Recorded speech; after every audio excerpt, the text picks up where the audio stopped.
নবম শ্রেণী অর্ধবার্ষিক পরীক্ষা 2026 গণিত সাজেশন ভিডিওতে তোমাদের সবাইকে স্বাগত জানাচ্ছি।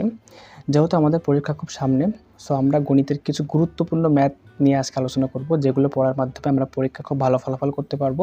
তো চলো শুরু করা যাক। দেখো, আমাদের প্রথম অধ্যায়টা হচ্ছে বাস্তব সংখ্যা। তো এখান থেকে তুমি যদি কয়েকটা সিলেক্টেড টাইপ ম্যাথ করে যাও, তাহলে এখান থেকে তুমি পরীক্ষায় প্রশ্ন পাবা।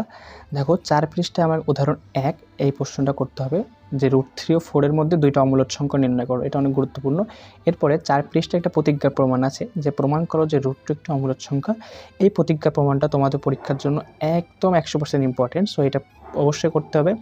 এবং 5 পৃষ্ঠার উদাহরণ 2, এখানে বলা হচ্ছে যে পরপর 4টি ক্রমিক স্বাভাবিক সংখ্যার গুণফলের সাথে 1 যোগ করলে সেটা পূর্ণবর্গ সংখ্যা হবে। সো এটা খুব ইম্পর্টেন্ট।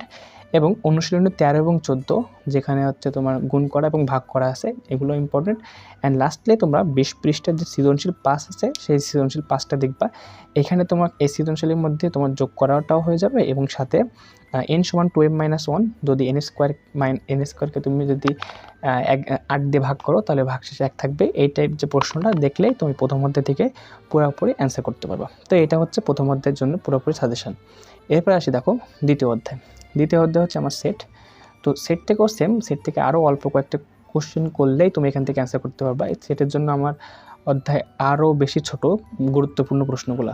দেখো, 2.1 অনুশীলনীর 6 নম্বর প্রশ্ন, 7-এর খ এবং 10। 6 নম্বর প্রশ্নটা হচ্ছে তোমার পাওয়ার সেট নির্ণয় করা, যেখানে দেখাতে হবে পাওয়ার সেটটা 2n এর সমান, সেটা দেখাতে হবে পাওয়ার সেটের উপাদান সংখ্যা।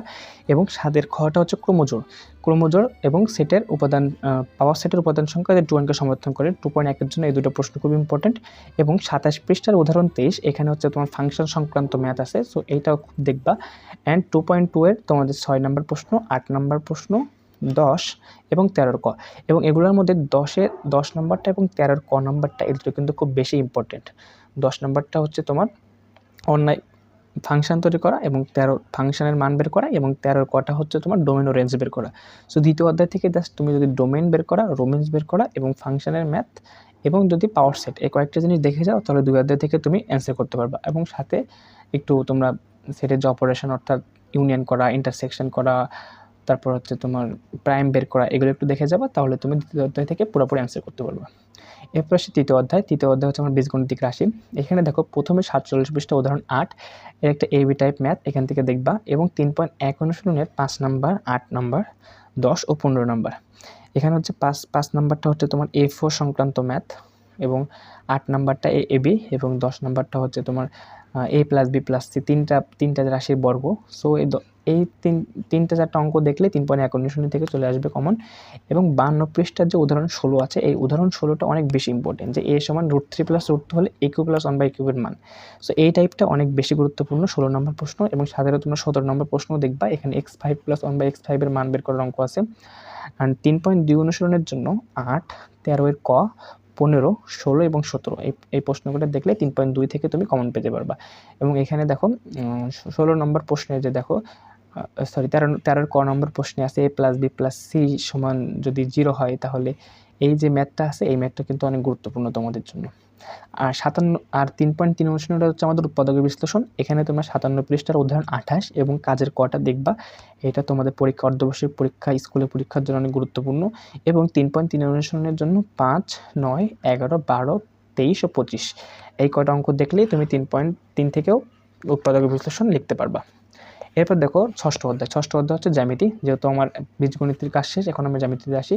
জ্যামিতির জন্য তোমরা 128 পৃষ্ঠার উপপাদ্য 12, 129 পৃষ্ঠার উপপাদ্য 14, এটা অনেক গুরুত্বপূর্ণ। 129 পৃষ্ঠার উপপাদ্য 14টা, 130 পৃষ্ঠার উদাহরণ 1, এটাও অনেক বেশি গুরুত্বপূর্ণ।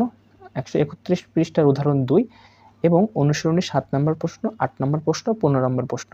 এই যদি 5-6টা উপপাদ্য তুমি করে যেতে পারো, তাহলে ষষ্ঠ অধ্যায় থেকে তুমি প্রপারলি একটা সৃজনশীল অ্যান্সার করতে পারবা।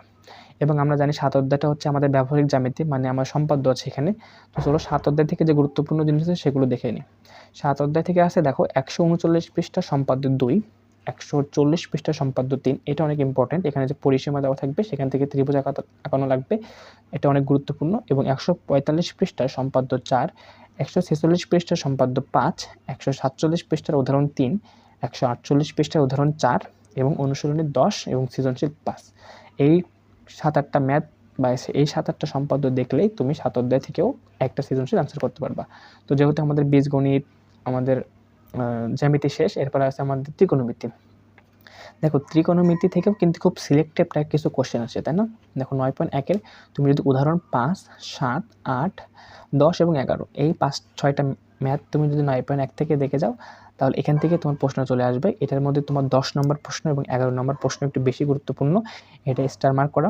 এবং অনুশীলনের যে 8-এর ক, 11, 19, 21 এবং 24 এই যে নাম্বার ম্যাথগুলো, এই ম্যাথগুলো খুব গুরুত্বপূর্ণ 9.1-এর জন্য। আর 9.2 আমার মেইনলি থিটার মান বের করা, অর্থাৎ সমাধান করার অঙ্ক আছে মেইনলি।